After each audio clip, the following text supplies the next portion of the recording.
क्योंकि हम किसानों के घर में पैदा हुए, तो हमें कोई उसमें पढ़ना नहीं, उस विषय को हम जानते हैं कि अब जैसे 10 बीघा खेती है, 15 लोग घर में है।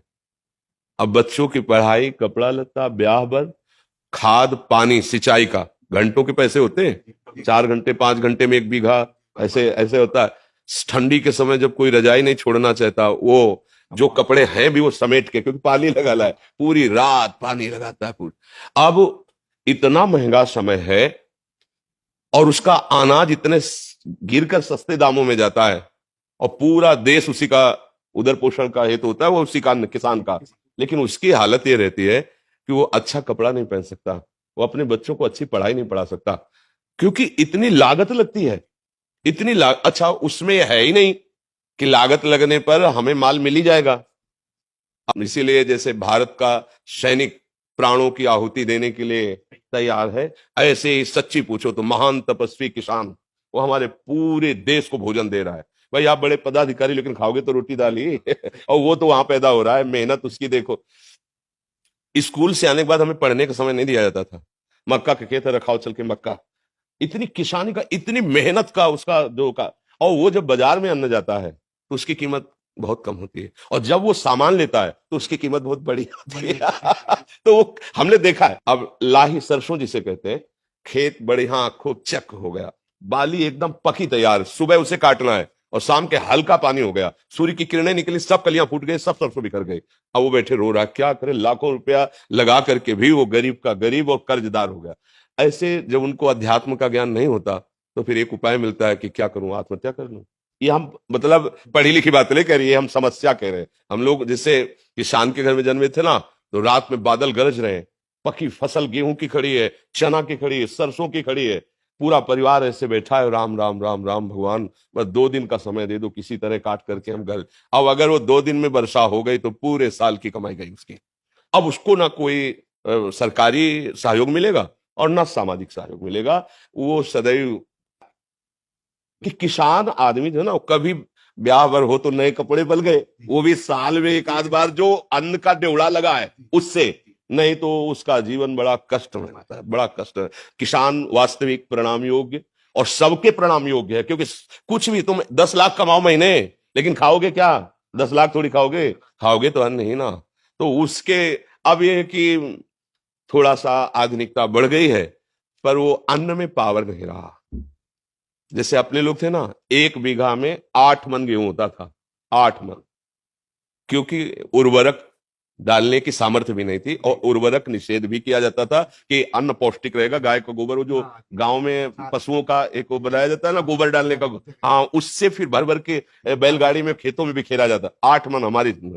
अब जो है 60 मन, 40 मन, 45 मन, पर उस अन्न में ऐसे केमिकल उर्वरक तत्व मिल गए कि वो हमारे शरीर को हानि पहुंचाते हैं, स्वस्थता नहीं सुरक्षित रह पाती। किसान का अगर सरकार से अच्छा सहयोग हो तो भले कुछ हो, नहीं तो वो आज अच्छा, खेती में जैसे आप बार बार उर्वरक डाल रहे हैं तो उसकी क्षमता कम हो रही है, भूमि की क्षमता कम हो रही है, वो अन्न फिर उतना नहीं उपजा पाए।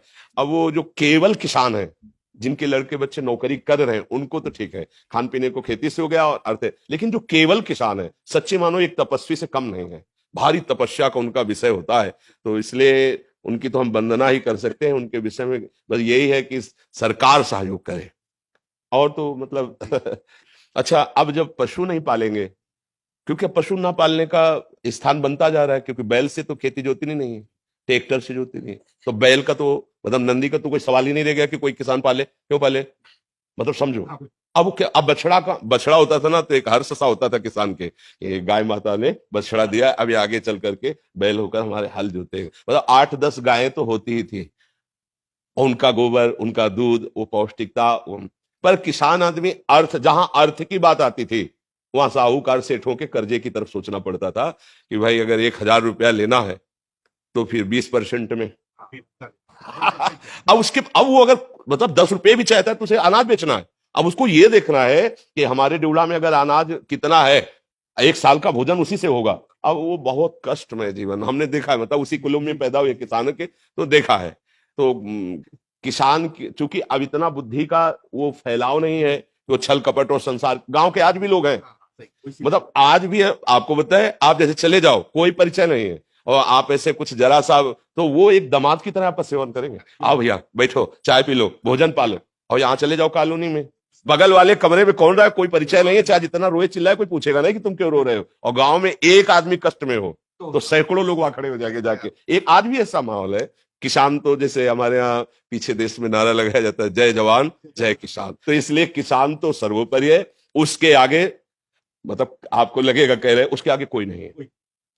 अगर हम संत जन जिन्हें कहा जाता है, तो हम पैदा भी उन्हीं के घरों में हुए हैं और पले भी वही हैं और पोषे भी गए हैं और आज भी उधर वहीं से भर रहा है।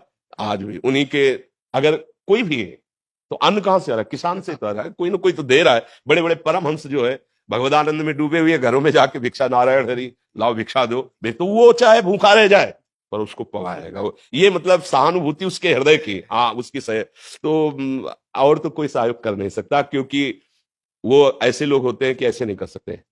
ये भी बात है, गरीब हैं, मेहनत करते हैं, पर वो ऐसे नहीं कर सकते। वो ऐसे ही करने की कोशिश करेंगे, हमारे पास जो सूखी रुकी है खा लीजिए।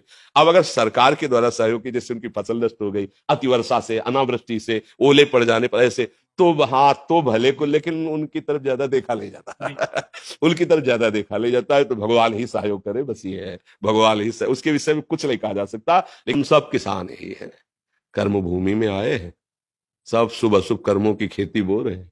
नहीं बोला, कोई उसका दुख रूपी फल भोग रहा है, कोई सुख रूपी फल भोग रहा है। शुभ और अशुभ कर्म, कर्म भूमि है ना मृत्यु लोग। वैसे तो हम सभी किसान ही हैं, पर वास्तविक जो प्रगट लीला में जिनको किसान कहा जाता है, ये बड़ी ही मतलब तपस्यामयी जीवन होता है किसानों का।